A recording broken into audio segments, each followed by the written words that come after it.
pour saluer toute l'église. Je suis très content de me retrouver chez moi. Vous savez, c'est toujours une joie de rentrer dans la maison des parents. Amen. Amen. Que Dieu vous bénisse. Amen. Vous qui répondez à ces assises, je sais que ce n'est pas un hasard. Quand nous allons terminer tous ces 8 jours, vous allez comprendre que vos vies changeront. Amen. Amen. Amen. Je vous présente les salutations de vos neveux, nièces qui sont à Bukavu. On dit de porter des salutations. Amen. Amen.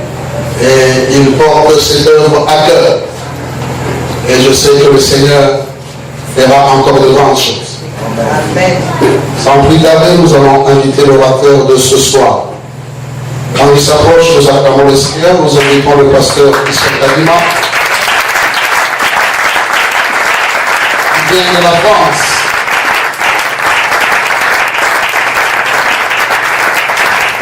Gloire au Seigneur. Est-ce que nous pouvons encore incliner nos témoins? Père éternel Dieu, nous te bénissons pour cette parole aujourd'hui. Seigneur, tu as destiné des cœurs à cette parole de ce soir, ô Jésus. Saint-Esprit, je me soumets à ta présence, à tes directives. Saint-Esprit de Dieu, que cette parole, Seigneur, atteigne les personnes que tu as destinées, Seigneur. Saint-Esprit de Dieu, merci. Est-ce que tu peux dire Amen? Amen. Amen. Que Dieu vous bénisse une fois de plus. Je rends grâce à Dieu parce que nous sommes une fois de plus ce soir.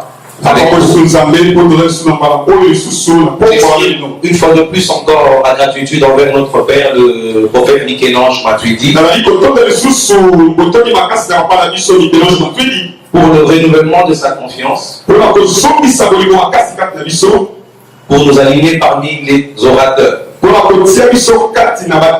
pendant ces 8 jours.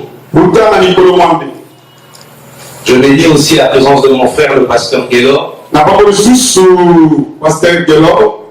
Que Dieu le bénisse. Il soit le bienvenu dans la maison de son Père. Est-ce que tu peux acclamer le Seigneur? Nous courons derrière le temps. Est-ce que quelqu'un peut m'accompagner avec le clavier, s'il vous plaît?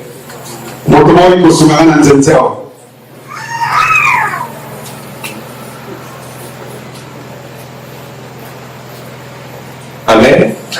Est-ce que tu peux prendre ta Bible? Nous sommes dans Jean, chapitre 4. Vu que l'heure est avancée, nous ne pourrons pas tout lire. Mais avec le temps, tu peux lire à la maison à partir du 4e verset pour aller jusqu'à la fin.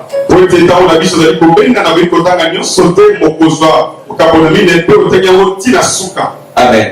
Amen. Je lis la parole du Seigneur dans Jean chapitre 4, à partir du 1er verset. Comme il devait traverser la Samarie, il arriva dans la ville de Samarie appelée Sichar, près du champ que Jacob avait donné à son fils Joseph. Là se trouvait le puits de Jacob. Jésus, fatigué du voyage, était assis au bord du puits. C'était environ midi. Une femme, oui, c'est ce sang-là. Une femme de Samarie vint puiser de l'eau. Jésus lui dit, donne-moi à boire. En effet, ses disciples étaient allés à la ville pour acheter de quoi manger. La femme samaritaine lui dit, comment toi qui es juif, tu me demandes à boire, à moi qui suis une femme samaritaine? Les Juifs, en effet, n'ont pas de relation avec la Samarie. Jésus lui répondit, si tu savais quel est le cadeau de Dieu, et qui est celui qui te dit, donne-moi à boire, tu lui aurais toi-même demandé à boire, et il t'aurait donné de l'eau vive. Seigneur, lui dit la femme, tu n'as rien pour puiser, et le puits est profond. D'où aurais-tu donc cette eau vive? Es-tu, toi, plus grand que notre père, notre ancêtre Jacob, qui nous a donné ce puits et qui a bu dans son eau, lui-même, ses fils et ses troupeaux? Jésus lui répondit, toute personne qui boit de cette eau-ci aura encore soif. En revanche, celui qui boira de l'eau que je lui donnerai n'aura plus jamais soif. Et l'eau que tu lui donnerais deviendra en lui une source d'eau qui jaillira jusque dans la vie éternelle. La femme lui dit, Seigneur, donne-moi cette eau afin que je n'aie plus soif et que je n'aie plus à venir puiser ici. Va appeler ton mari et lui dit, Jésus-Christ, et reviens ici. La femme répondit, je n'ai pas de mari. Jésus lui dit, tu as bien fait de dire, je n'ai pas de mari, car tu as eu 5 maris et l'homme que tu as maintenant n'est pas ton mari. En cela tu as dit la vérité. Seigneur, lui dit la femme, je vois que tu es prophète. Nos ancêtres ont adoré sur cette montagne et vous dites, vous, que l'endroit où il faut adorer est à Jérusalem. Femme, lui dit Jésus, crois-moi, l'heure vient où ça ne sera ni sur cette montagne, ni à Jérusalem que vous adorez le Père. Vous adorez ce que vous ne connaissez pas. Nous adorons ce que nous connaissons, car le salut vient des Juifs. Mais l'heure vient, et elle est déjà là, où les vrais adorateurs adoreront le Père en esprit et en vérité. En effet, ce sont là les adorateurs que le Père recherche. Dieu est esprit, et il faut que ce qu'il adore l'adore en esprit et en vérité. La femme lui dit, je sais que tu es le Messie, je sais que le Messie doit venir, celui qu'on appelle le Christ. Quand il sera venu, il nous annoncera tout. Jésus lui dit, je le suis, moi qui te parle. Là-dessus arrivèrent ses disciples et ils étaient étonnés de ceux qui parlaient avec la femme. Toutefois, aucun ne dit, que lui demandes-tu? Ou pourquoi parles-tu avec elle? Alors la femme laissa sa cruche, s'en alla dans la ville et dit aux habitants, venez voir un homme qui m'a dit tout ce que j'ai fait. Ne serait-il pas le Messie? Ils sortirent de la ville et vinrent vers lui. Pendant ce temps, les disciples le pressaient en disant, Maître, mange. Mais il leur dit, j'ai à manger une nourriture que vous ne connaissez pas. Les disciples se demandaient donc les uns des autres, quelqu'un lui aurait-il apporté à manger? Jésus leur dit, ma nourriture est de faire la volonté de celui qui m'a envoyé et d'accomplir son œuvre. Ne dites-vous pas qu'il a encore 4 mois jusqu'à la moisson? Eh bien, je vous le dis, levez les yeux et regardez les champs, ils sont déjà blancs pour la moisson. Celui qui moissonne reçoit un salaire et amasse du fruit pour la vie éternelle, afin que celui qui sème et celui qui moissonne se réjouissent ensemble. Parole du Seigneur. Alléluia. J'ai dû écouter notre lecture pour 2 temps. Que le Saint-Esprit nous fasse grâce afin que nous puissions décoller rapidement. Amen. Amen. La puissance de l'évangile. Le thème central, c'est les choses qui concernent le royaume de Dieu. Et par ce sous-thème, la puissance de l'évangile, lorsque nous avons lu dans Acte 3, Jésus s'est montré à ses disciples pendant 40 jours. Et il s'est entretenu avec les apôtres. Des choses qui concernaient le royaume. Donc il est par là de quelques vérités qui concernent le royaume. Bien-aimés dans le Seigneur, il y a plusieurs dimensions du royaume de Dieu. Mais aujourd'hui, nous parlons de la puissance qui est cachée. Selon la Bible, pour revenir à notre histoire, à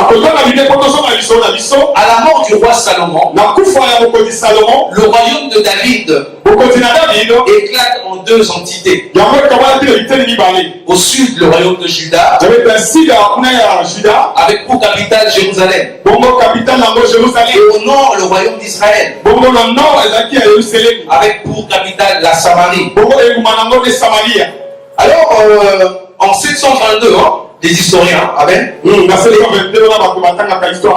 Assyriens conduits par le roi Salmanasar, ils détruisirent la dernière, ils détruisirent cette dernière, mettant fin en même temps que le royaume d'Israël aussi.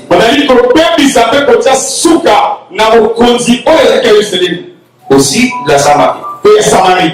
Alors, une partie de la population avait été emmenée en exil. Et quand on lit les livres de rois,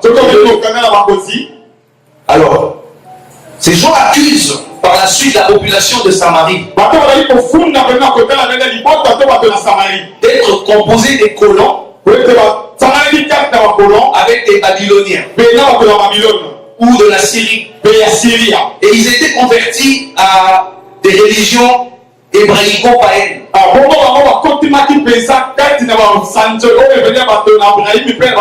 Alors pour Israël, la Samarie était une nation païenne. Alors un jour Jésus devait traverser. Il le fait passer par la Samarie. À cette époque, Israël et la Samarie étaient en conflit. Il n'y avait pas de relation. Pour Israël, c'était des païens. Mais à cause du royaume des aimés, Jésus est allé dans le camp de l'ennemi. J'aimerais te dire que à cause des réalités du royaume, Jésus peut aller là où on le combat.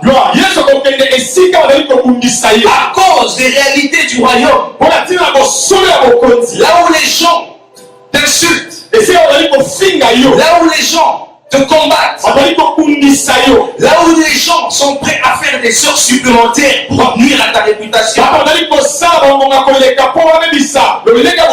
cause du royaume, nous allons aller là-bas. À cause de Jésus, il y a des gens qu'on peut encore sauver dans le camp de l'ennemi. Jésus est arrivé près du puits de Jacob. Il avait un rendez-vous avec toute la Samarie. Mais comme tout salut, comme le commence toujours quelque part. Il est passé par une femme. La femme était une Samaritaine. La Bible n'a jamais dit comment elle a reconnu Jésus. Il a parlé de juifs. De la même façon, peut-être que je peux voir tel. Je vois Papa Christian, quand je le vois, je dis, ah, ça c'est un Moulouba. Quand je vois le frère Patou en train de marcher, directement, c'est un Marquès. Amen. Amen. Est-ce que quelqu'un comprend? Il est de ce côté-là. Alors, sûrement la femme a reconnu Jésus. Jésus lui pose la question. Donne-moi à boire. La femme regarde le gars. Sûrement elle a regardé 2 fois. Toi qui es juif, tu me demandes à moi. Une Samaritaine à boire. Il n'y a pas de relation entre nous et vous. Mais comment tu me demandes à boire? Et Jésus lui dit, si tu savais le don de Dieu qui était devant toi. Je ferme cette parenthèse. On va revenir dans 2 minutes. Prenons le livre dans Luc chapitre 12. À partir du 23, on va dire le 28e verset seulement. Luc 12. Je lis le 28e verset. Bon, c'est mieux de lire dans Matthieu. On doit écouter parce qu'on doit fuir les longues lectures. Amen. Amen.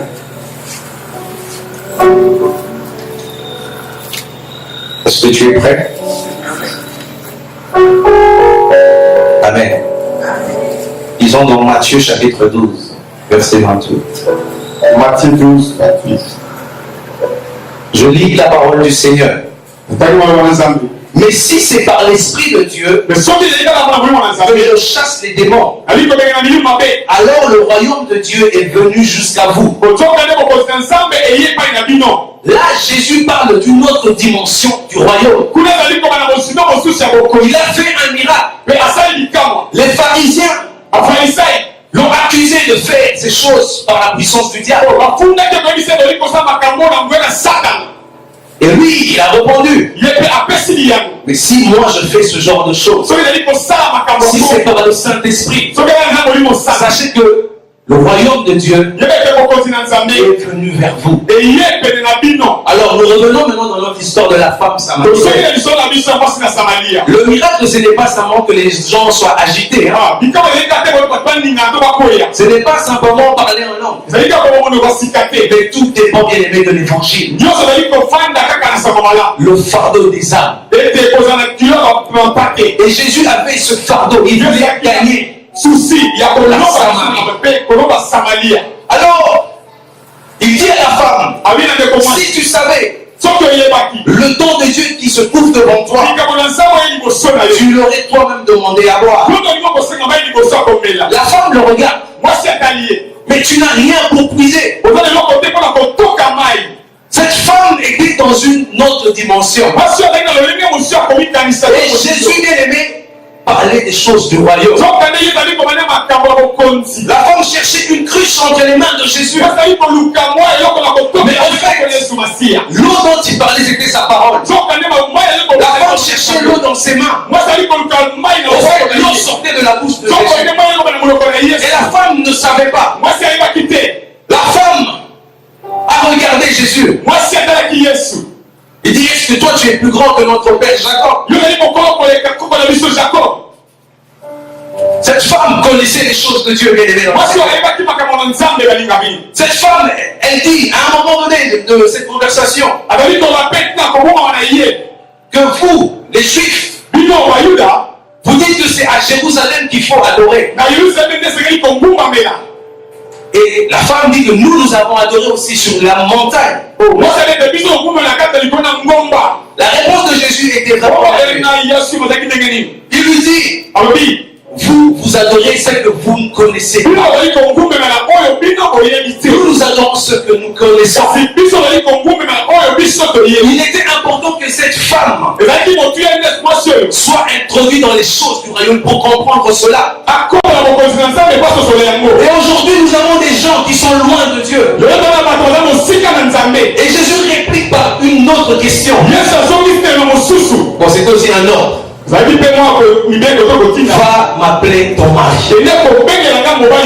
Mais quand tu lis tout ce livre, ce sujet n'avait rien à voir. La femme lui dit, je n'ai pas de mari.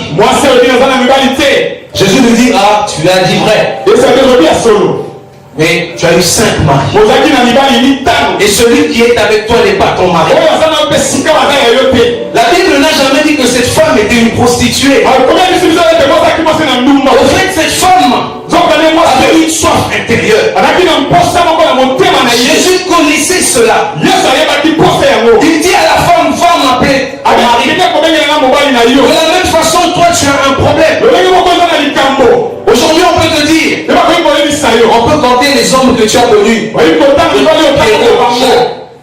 Je peux même compter avec les orteils. On peut aussi dire combien de femmes tu as connues à la recherche de la consolation. En fait, cette femme recherchait la consolation. Et Jésus voulait dire à quelqu'un que le royaume de Dieu, bien aimé, lorsqu'il se rapproche de toi, il te donnera la consolation dont tu as besoin. Même si tu es passé par des cas compliqués, Jésus est venu pour cela. Les réalités du royaume, bien aimé, c'est de te faire sortir tout ce que tu as dans ce cœur. La femme, lorsque Jésus lui a dit tout ça, elle dit que le Messie doit venir. Mais Jésus lui dit, je le suis. Et c'est l'une des rares fois que Jésus-Christ s'est identifié en tant que Messie. Et là, bien aimé, la parole était en train déjà de frapper. Bien aimé, le problème de la femme, ce n'était pas la montagne. Le problème, ce n'était pas à Jérusalem. Elle connaissait ces choses. Son problème, c'était l'affaire de Marie. Cette femme avait ce problème-là. Tout comme toi aussi, tu as un problème. Tout comme toi, mon frère, tu as un problème. Et Jésus-Christ est venu pour toi. Va m'appeler ton mari. Ton mari bien-aimé, le 5e ou 6e, c'est le problème que tu as. Tu es marié à une situation. Tu es marié à un problème. Tu es marié à un cas. Mais Jésus est venu pour briser tout cela. Et lorsque Jean était en train de baptiser les gens, on savait qu'il y a quelqu'un qui devait venir. Jean a commencé à parler du royaume. Repentez-vous, car le royaume de Dieu est proche. Et le jour où Jésus-Christ était en train de s'avancer, bien aimé dans le Seigneur, Jean a regardé. Les gens voyaient un jeune homme en train d'avancer. Les gens voyaient un agneau. Il dit, voici l'agneau qui porte le péché. Les choses qui concernent le royaume est constituées de la substance du péché dans ta vie. Jésus-Christ est venu bien aimé. Ôter bien aimé la malchance dans ta vie. Il est venu bien aimé. Ôter bien aimé la polygamie dans ta famille. Les choses qui concernent le royaume, c'est aussi annuler les actes et ordonnances qui vous condamnent. Peu importe ce que les hommes peuvent penser de moi. Peu importe ce que les femmes peuvent penser de moi. Les gens me jugent sur ce que j'ai fait. Les gens me jugent pour ce que je suis. Les gens me jugent pour ce que je serai. Mais la vérité c'est quoi? Ma destinée est cachée dans les choses du royaume. Il y a quelqu'un bien aimé avant même que je vienne au monde. Il me connaissait déjà. Il savait que j'allais faire des erreurs. Il savait que je ne suis pas meilleur que mon frère. Il savait que j'ai des défauts. Il savait que j'ai des imperfections. Il savait que j'étais un pécheur. Il savait que j'aimais les filles. Il savait que je mentais. Mais bien aimé, lorsque le salut frappe à ta porte, bien aimé, lorsque le salut frappe à ta porte, cela est ôté. Cela est ôté. Parce que les choses qui concernent le royaume, les choses qui concernent le royaume, bien aimé, même si tu entres maintenant dans sa présence, les gens te montrent du doigt. Alors, moi j'aimerais te dire, ton appel est transféré ailleurs. Parce qu'il a dit, celui qui est en moi est une nouvelle créature. Parce que nous sommes citoyens du royaume. Toi tu cherches celui qui est encore congolais. Toi tu critiques celui qui est encore congolais. Toi tu critiques celui qui est encore dans le chômage. Toi tu critiques celui qui est encore dans telle chose. Mais les choses qui concernent cela change. La femme a ouvert son cœur. Le problème avec toi, tu n'ouvres pas ton cœur. Le problème aux hommes, tu es malibanga. Bien aimé dans le Seigneur. La femme, lorsqu'elle a compris, elle a déposé sa cruche. Le problème, bien aimé, toi tu viens dans sa présence avec ta cruche. Il dit, venez à moi, vous tous qui êtes fatigués et chargés, je vous donnerai du repos. Il y a des gens qui sont chargés par des démons. Ils sont chargés par des problèmes. Ils sont peut-être chargés par une situation quelconque. Mais la Bible nous dit de l'aimer. Venez à moi. Venez à moi. Parce que l'agneau te décharge. Il te décharge. Quel est le problème? Que la puissance de l'évangile ne peut pas te délivrer. La situation que l'évangile ne peut pas pardonner. Quelle est la situation qui t'empêche d'accéder? Je vais vous dire une chose. Parce qu'il n'y avait que le souverain sacrificateur qui avait le droit d'aller. Mais les choses qui concernent le royaume, c'est aussi cette liberté pour la présence de Dieu. Et c'est alors, bien aimé, que lorsqu'il a donné le manteau du Saint-Esprit, oh bien aimé, tu es libre d'entrer dans sa présence. Tu es libre d'entrer dans sa présence. Ce n'est pas le péché qui te limite. Ce n'est pas la mort qui te limite. C'est toi-même qui te limite. Parce que moi je suis libre d'adorer le Dieu très haut. Tu es libre d'adorer le Dieu très haut. Tu es libre, bien aimé. En ce qui concerne les choses du royaume, nous sommes venus, bien aimés, parce que nous venons avoir les mises à jour. Les choses qui sont dans les royaumes.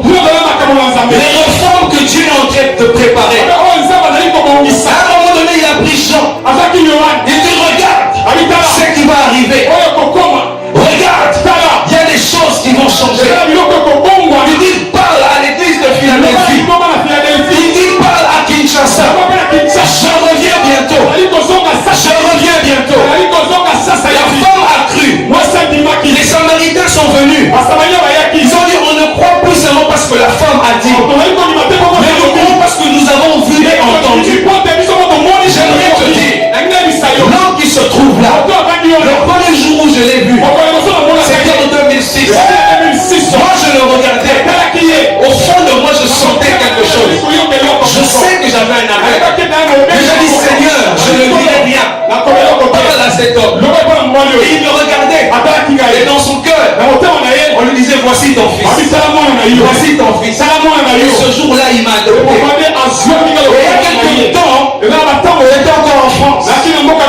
J'étais en train de prier. Je me suis retrouvé dans une vision où le prophète était avec moi. Et je ne comprenais pas cela. Et il me dit viens, je vais te montrer celui qui m'a appelé.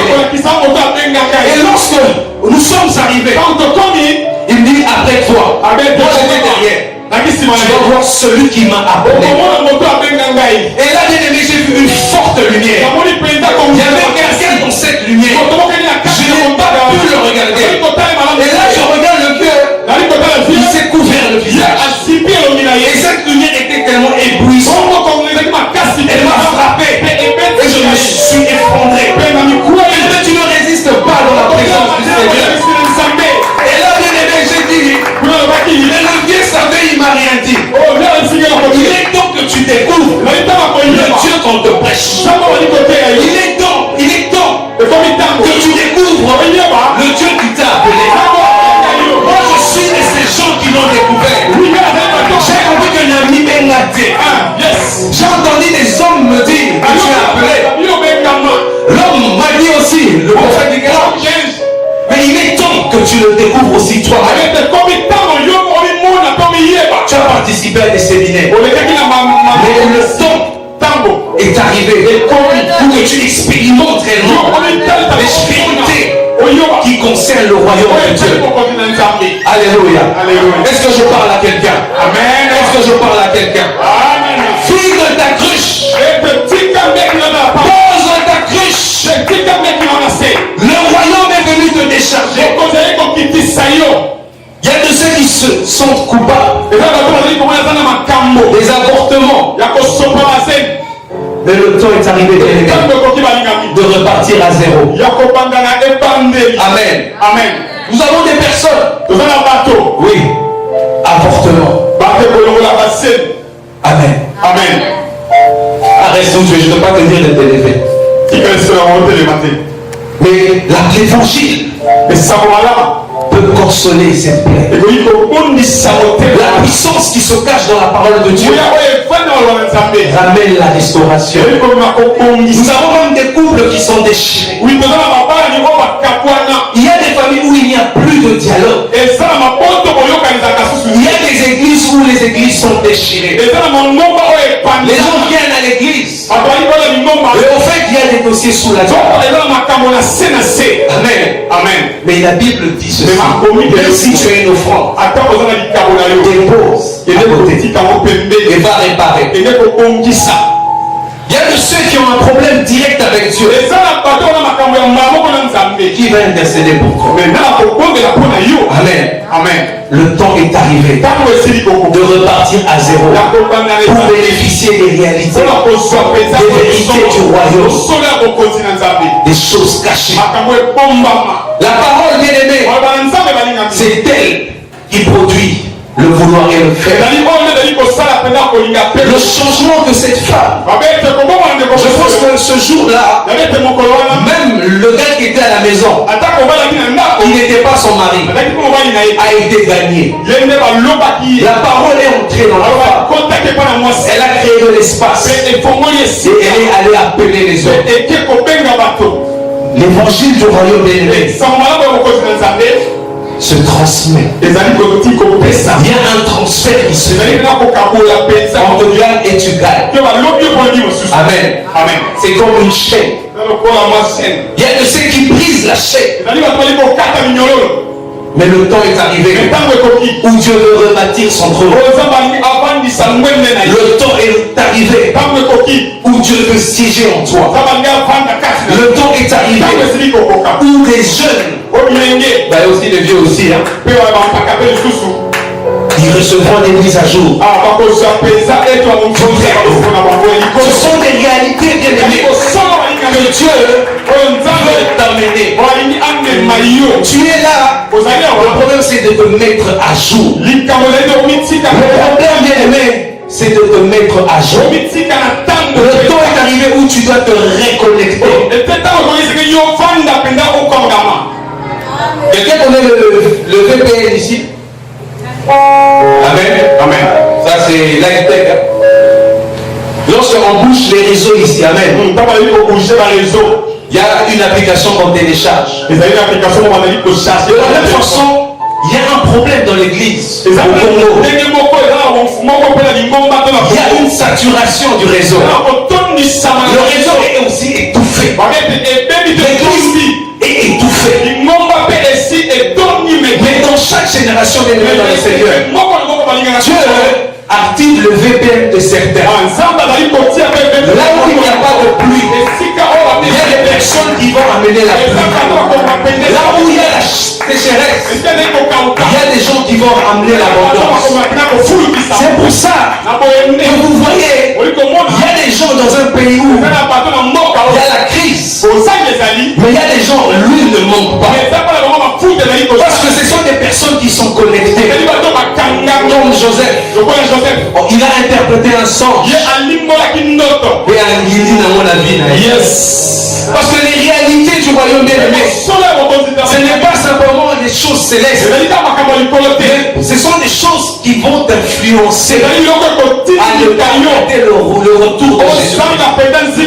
Parce que ce que tu reçois du ciel, ce ne sont que des formalités qui balisent le chemin qui vont t'emmener au royaume de Dieu. Mais la bénédiction bien-aimée commencera ici. Il est temps bien-aimé que tu poses ta cruche. Il est temps bien-aimé que tu te décharges. Jésus-Christ est prêt à te décharger. Qu'est-ce qui se passe dans ta famille? Quelle est l'autorité?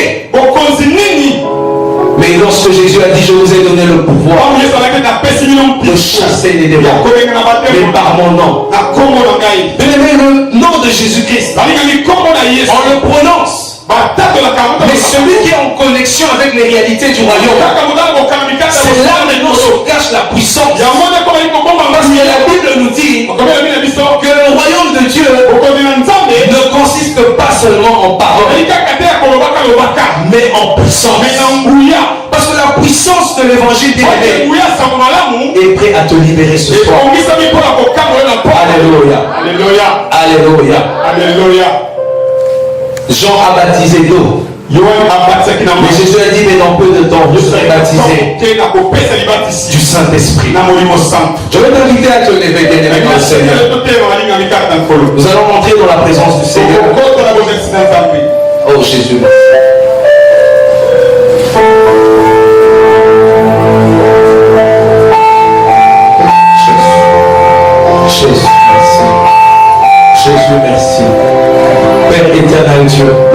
que le ciel, oh Jésus, Père éternel, mon Dieu, oh Jésus, tu as écouté sa parole. Je ne veux pas te dire ce que tu dois faire, mais la puissance qui est cachée dans l'évangile, c'est lui qui change, c'est lui qui transforme.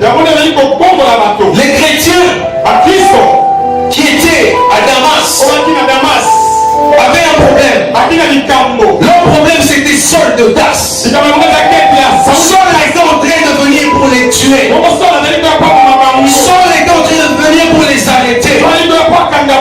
Mais bien aimé, celui qui t'a appelé, celui que tu as reçu, bien aimé, pendant que Paul était en train d'avancer sur la route, à l'entrée de la ville, bien aimé du Seigneur, Jésus est apparu à Paul. J'aimerais te dire, à l'entrée de ta vie, à l'entrée de ton cœur, Jésus-Christ est prêt à se tenir. Mais le problème, laisse-lui l'accès. Laisse-lui l'accès. Car l'entend, bien aimé, est arrivé pour qu'il fasse pleuvoir. Oh Jésus, merci. Jésus, merci. Jésus, merci. On va chanter ensemble ce cantique. Les gens ont déserté leur poste. Amen. Tu vas suivre avec moi ce cantique.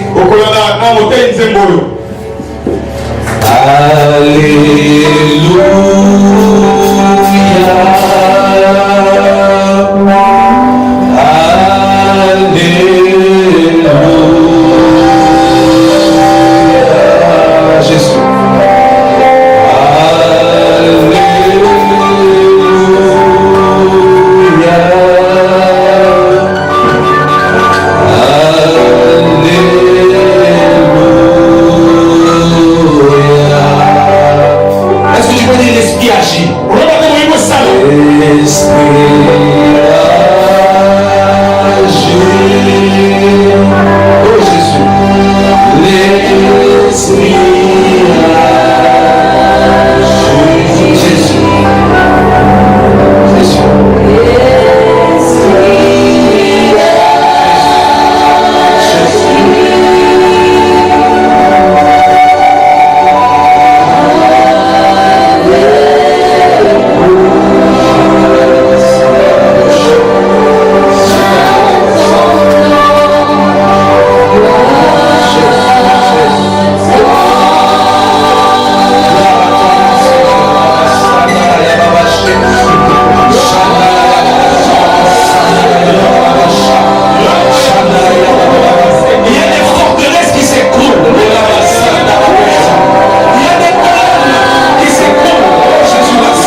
bien-aimés dans le Seigneur. Oh Jésus, merci. Jésus, merci. Jésus, merci. Jésus, merci. Oui, décharge-toi. Oui, prie ta peine.